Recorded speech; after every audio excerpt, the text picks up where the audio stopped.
Hello， 大家好，我是郭巴老师努隆基 Sam。那我今天人来到了呢，这边是三峡的瑞奇车业。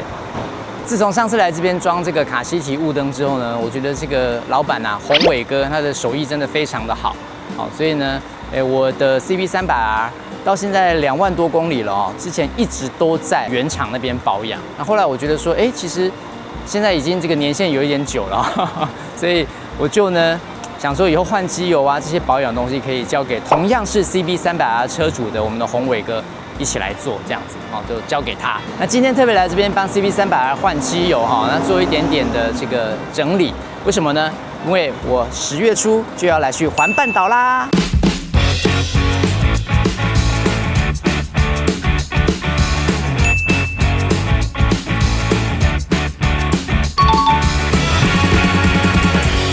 那今天有一个很重要的任务就是要帮300R 来换这个新的机油。那今天呢，感谢我们的尼斯机油赞助 10W40，他们的 Race 的机油。待会我们就请宏伟哥帮我换上去，然后呢，我也来试试看它尼斯机油骑起来感觉到底有什么不一样。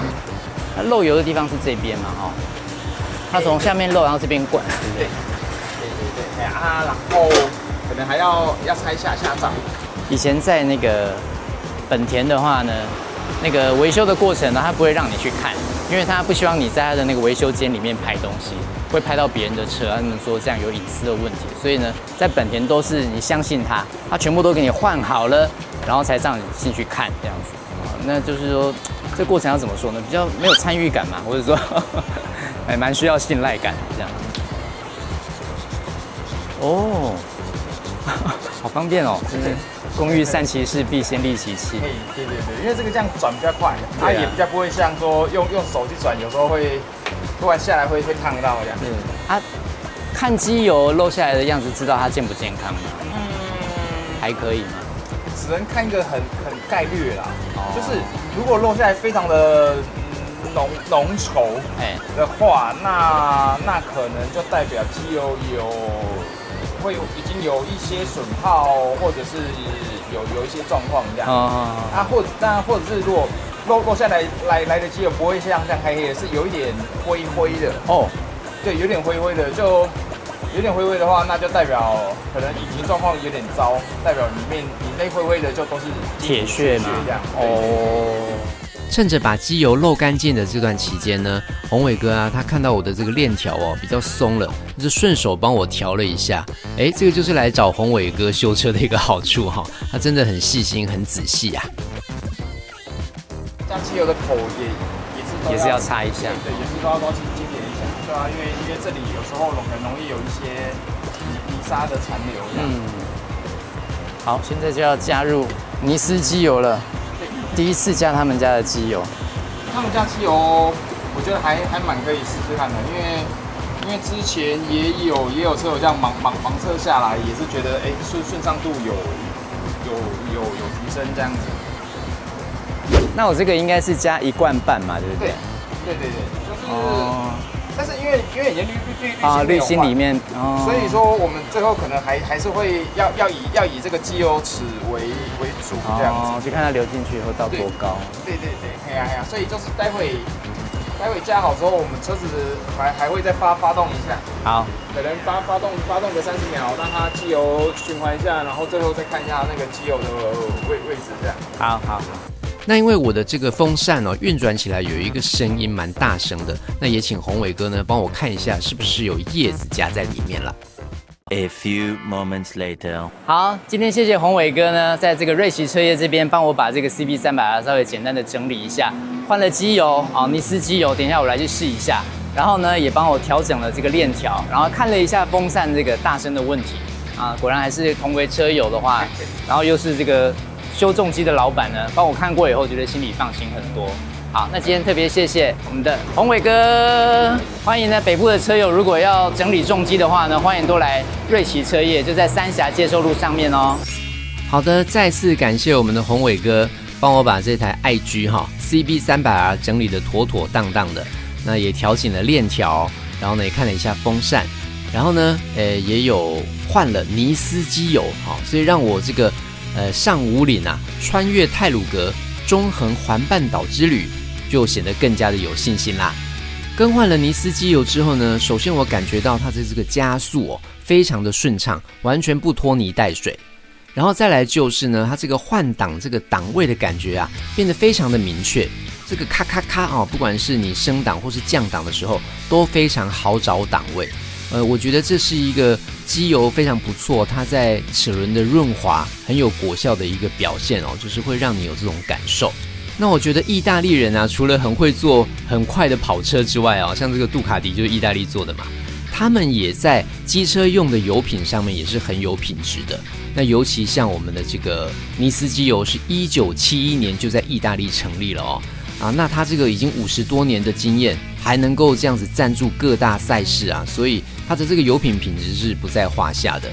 而且它有各种不同的种类的油那你是越野的啦，或是街车啦，还是仿赛啦，其实都有相对应的机油可以提供你来使用。包括他们还有这个黄油、润滑油之前在车展的时候看到他们有很多的展出真的是非常的特别，种类非常繁多。那如果大家对尼斯机油有兴趣的话呢，欢迎到我的影片资讯栏里面去看看他们的介绍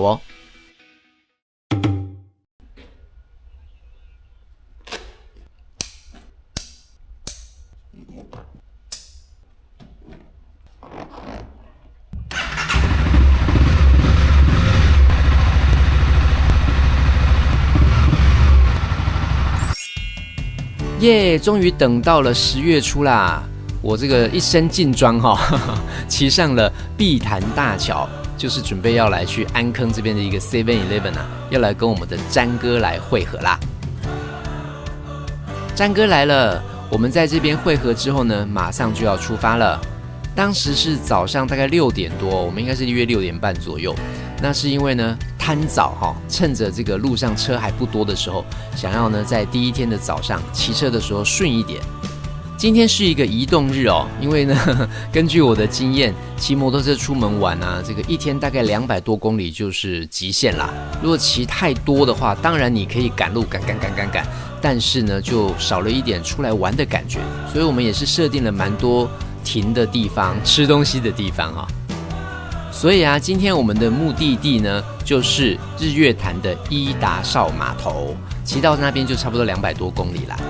那我们的路线呢，就是所谓的3821，不是应该37才21吗？对不对？但是呢，这边说的是台3线接台8线，然后接台21线啦，这样子的3821。那一大清早呢，沿着台3线这样子一路骑下来，差不多接近新竹横山这边了。那肚子也有点饿了，已经早上7点多了，我们就来吃个早餐吧。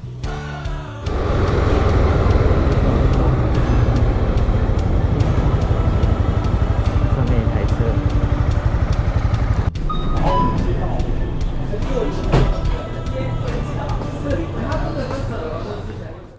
这家樱花小七真的是我们骑士们的最爱，因为它座位很多，然后外面又很好停车。吃完了早餐，我们就再次的上路出发啦。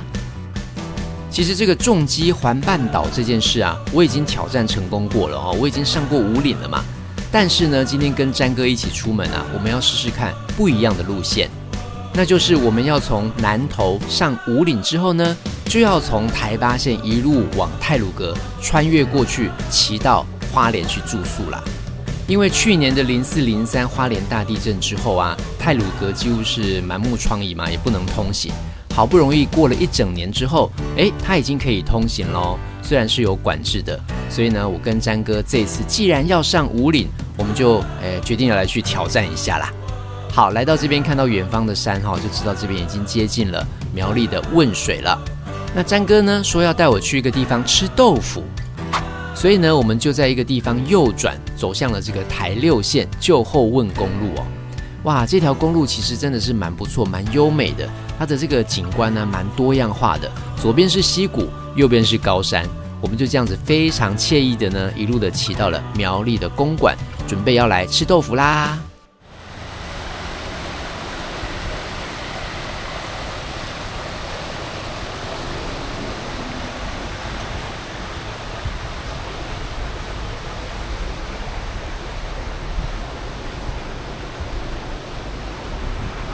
你都用那种开啊？对啊，特化数会比较好。我觉得还蛮清楚。你在录影。来开。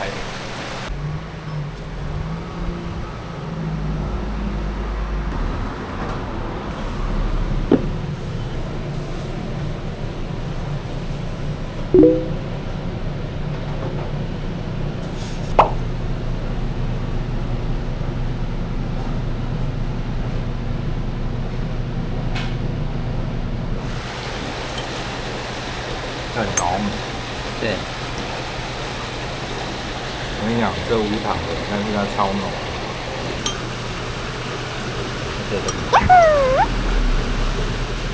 哎，真的是不错吃哈！这个豆腐豆花要好吃啊，据我了解，水质蛮重要的哦，可能是苗栗这边好山好水吧哈。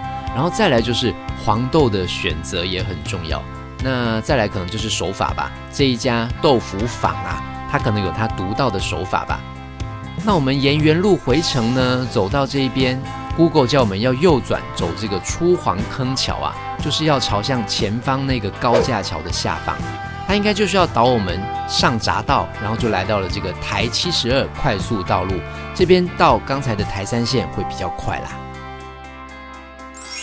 回到了浪漫台3线，那我们就继续往南前进咯。我一直觉得苗栗这边呢，骑重机是蛮有乐趣的哈。一方面是它的路呢又大又直又好骑，再来就是呢它的这个坡度呢也是有上有下，所以骑起来有蛮多的乐趣的。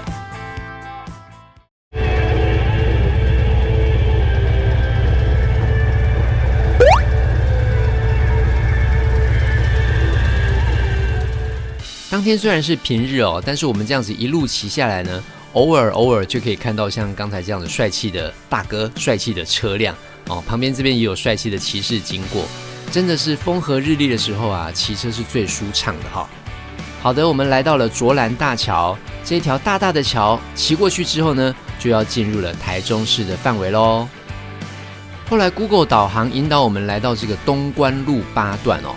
虽然它是东市到古关的路没有错，可是呢，这边还不是台8线，要经过这个高架桥的下面哈，这个才是真正的台8线，而且呢，要经过前面这个小小的路桥哈，这个装置呢，经过它的下面才是真正的中部横贯公路的起点啦。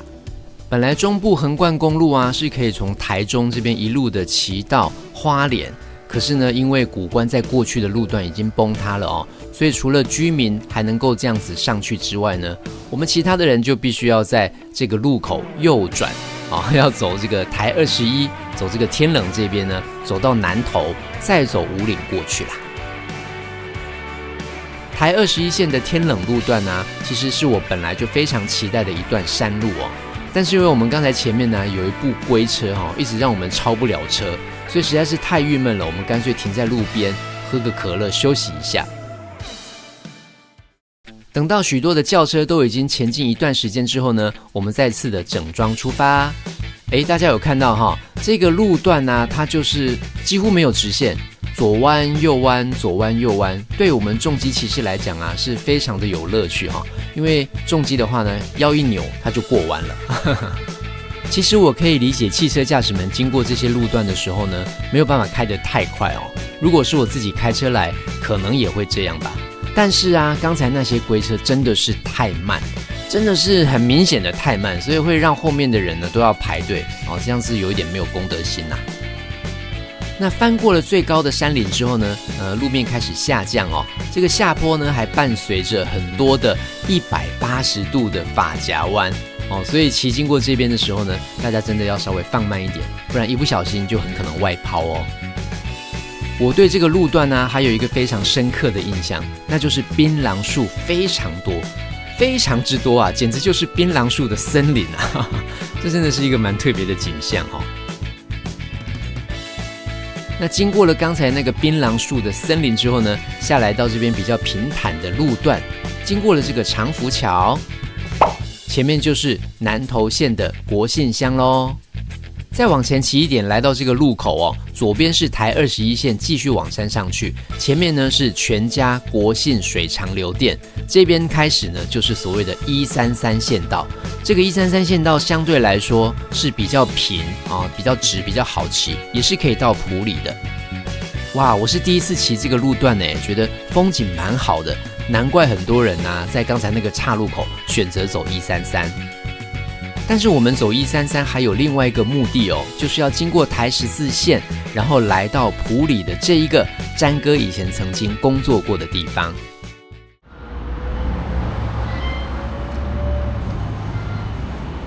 加油！加油是在那边吧？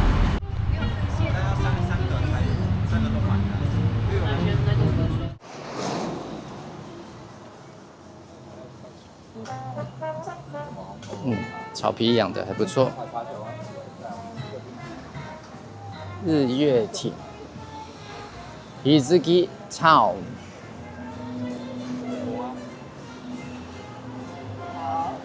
现在要买1送1。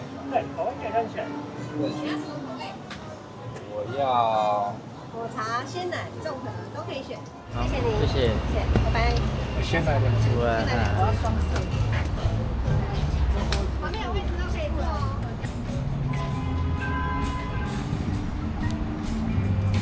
也是茶小丸，就这里吧，这里应该最不晒。最奇怪的乱吹，山吹，花山吹。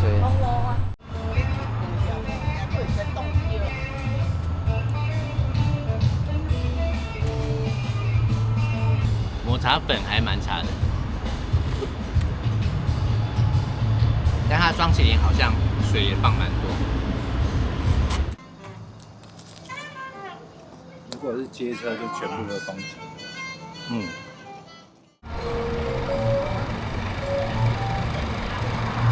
是它呀。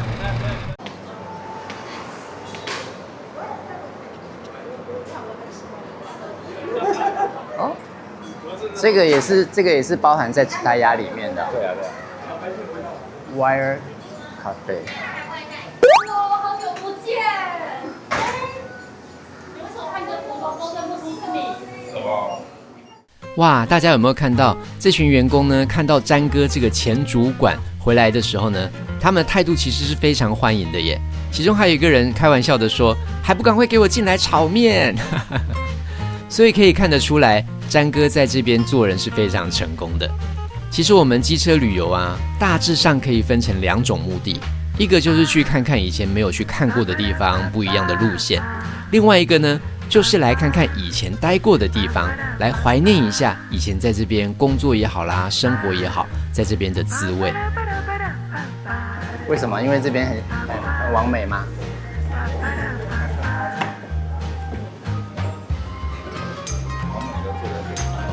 哦，完美靠上去。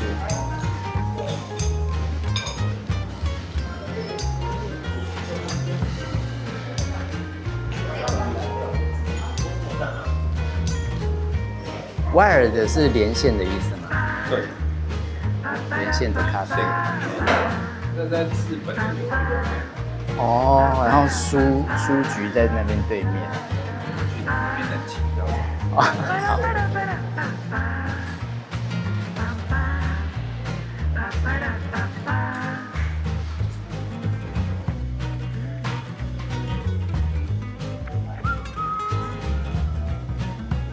书好像没有卖很多书哦，它变成主要是卖纪念品，而不是卖书了。对，就是卖很多这种东西。哦。哦，这是什么香水吗？香水香氛。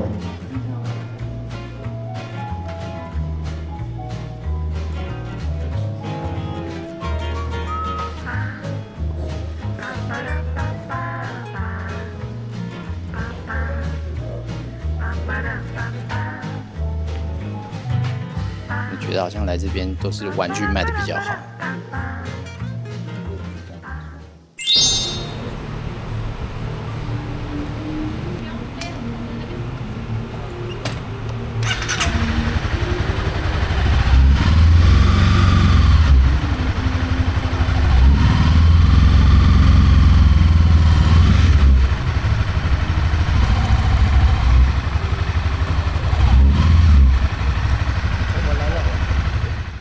在日月町的加油站加完了油之后呢，我们看看天色还早哦，所以呢就想说骑到埔里的比较热闹的地方，找一个咖啡厅，好好的坐下来喝杯咖啡。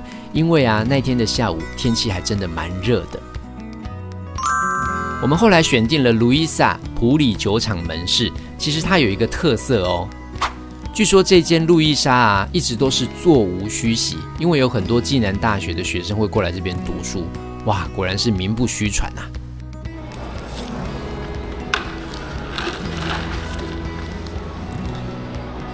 那一个好处就是影片可以马上整。A few moments later.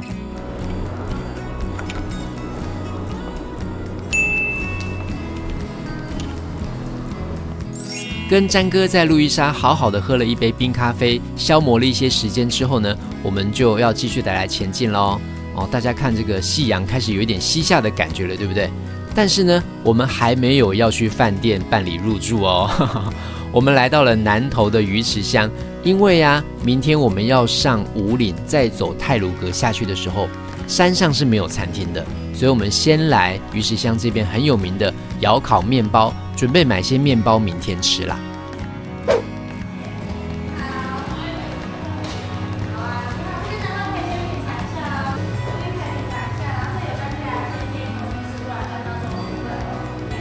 买完了面包就要去旅馆了吗？还没有，还有一间店呢，等着我跟詹哥来去试吃。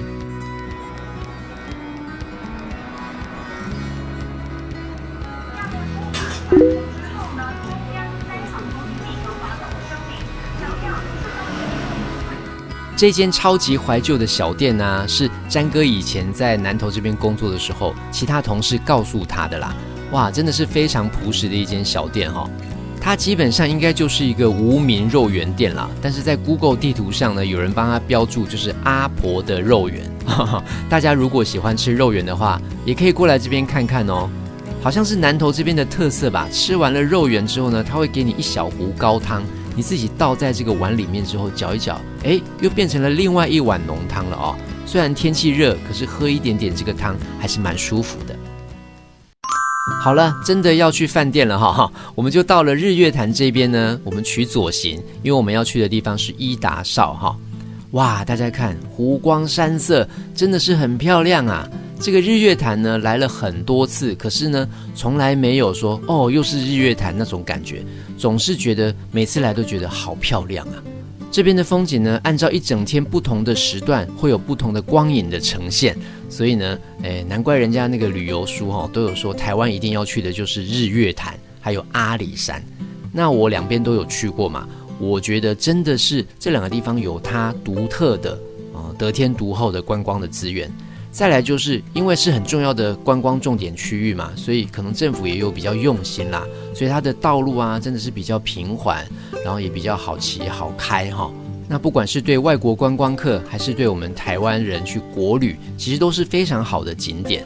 只可惜啊，要到日月潭跟要去阿里山中间的那些路段啊，就交通不是那么的方便，道路的顺畅度不够的话呢，真的蛮影响用路人的体验的。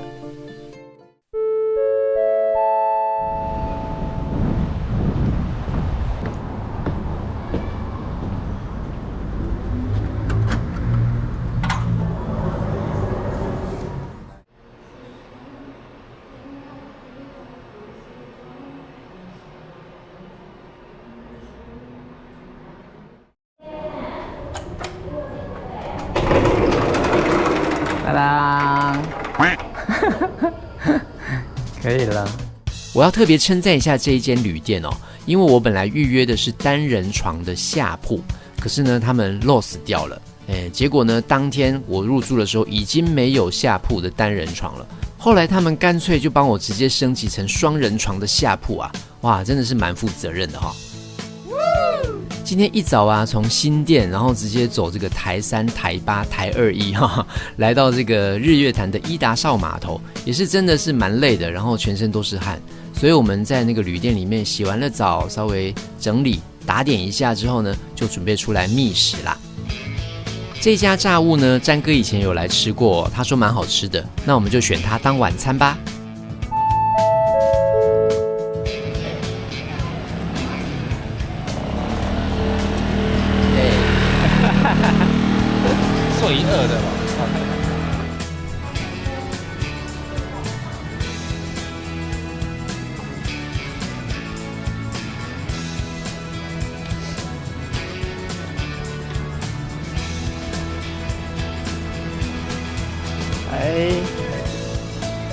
可以看到你们上次住的那个猫头鹰旅店的顶楼啊，它把它打造得还蛮有气氛的。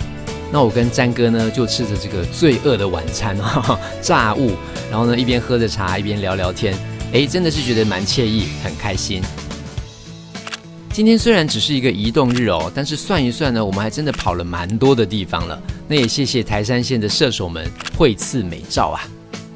那就让我们今天好好的休息，好好的整顿一下，明天用最好的状态来去挑战武岭以及穿越太鲁阁吧。好啦，以上就是我们今天的影片啦，不知道大家喜欢吗？如果你喜欢，记得要按赞、订阅、加分享，还要开启小铃铛。那如果你喜欢看很多机车美照的话，记得要加入我的 IG 或是脸书哦。我是锅巴老师，我们下次再见咯，拜拜，安妞。